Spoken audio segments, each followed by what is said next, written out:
خانم لوبیا سلام، چطورین آقا؟ خیلی زیاد به یه ویدیو دیگه از چنل من خوش اومدین. آقا من یه تایمی نبودم. چراش خیلی مهمه، برای اینکه رفتیم ایران و اونجا خب قاعدتا وقتی تو با خانوادتی و همش داری با دوست موساد وقت میگذرونی، واقعا اصلا فرصت این نمیشه که مثلا بخوای بیای خودت ویدیو بگیری یا ولاگ درست کنی. فلزا من تازه نگشتم، یه 12 روزی میشه اصلا برگشتم. احسان داره با دوستش حرف میزنه، صداش احتمالا توی ویدیو ما هست. آره برگشتم و امروز قراره بریم بازار روز خرید کنیم، با خودم میبرمتون. و یه مسئله دیگه هم هست، اونم این که بعد از عمری قراره ما توی این کشور به طور اختصاصی و واقعی بریم یه باشگاه ثبت نام کنیم. خب یعنی چون توی کشور ترکیه باشگاهایی که مثلا تو استانبول هست همشون مختلطن و ما هم همچین باشگاهی میخواستیم. بس شهرمون هم بهتون گفته بودم فکر کنم یکم مذهبی طوره، اونقدر باشگاه مختلط راحت پیدا نمیشه، اما حالا خدا شکر ما اینو تونستیم پیدا کنیم. بعد چی دیگه الان دافا بیرنگم رو زدم، پوستم هم بزنم به چوب، حالا اینو فاکتور بگیریم خیلی خوب شده و بهتون میگم چرا، حتما بهتون میگم.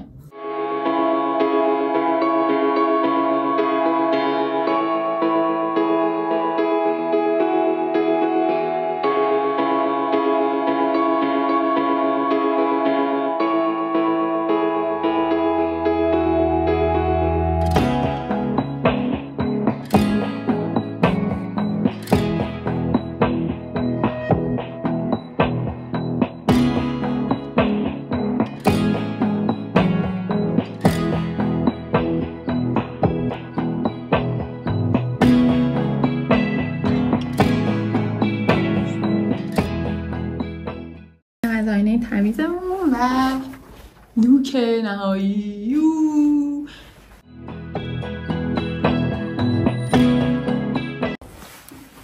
تدا داریم میریم بالاخره.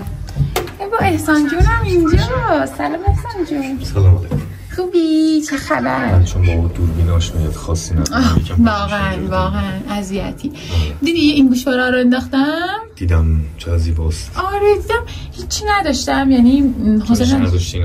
نه حوصله نداشتم اون که گوشواره‌امو بندازم. من گفتم یه چیزی باشه، ریز باشه، خیلی دید نداشته باشه، ولی باشه. زیباست. عالی. ما داریم میریم اسمش چی بود؟ شنبه بازار داریم میریم بازار روز خرید کنیم. آره بازار روز میوه‌ای واقعا خرید کنیم و اینکه خیلی جای باحالیه. من خودم خیلی از اونجا خوشم میاد. دیگه کلا میوه و پیاز و سیب زمینی و اینجور چیزاست دیگه. چون تو شهر ما خیلی چیزه، همه چی ارگانیکه، میوه اونجا خیلی بهتره. کاملا درست فرمودین. سلامش.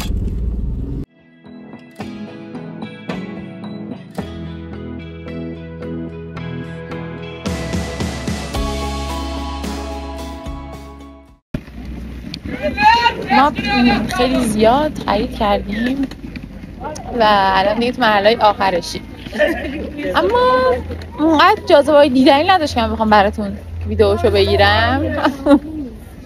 اما چند تا گوجه و خیاری که رنگاشون خیلی خوشگل بود و براتون حتما میذارم. دیگه همین دیگه.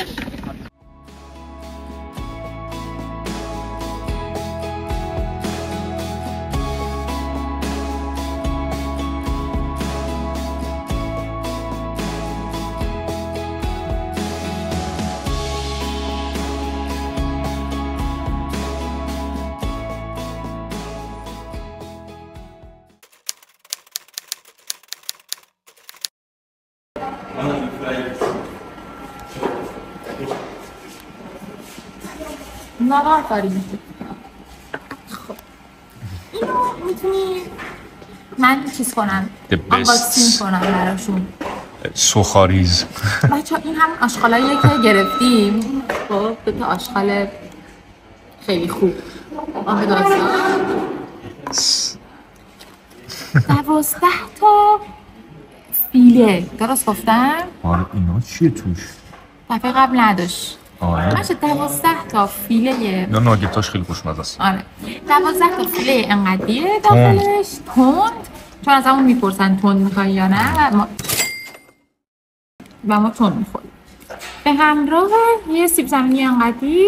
خلاصه آره که ما چجوری غذا رو میخوریم به این صورت میریزیم، باش میکنیم، اینا رو برداریم و این صورت. خلاصه که اینجوری.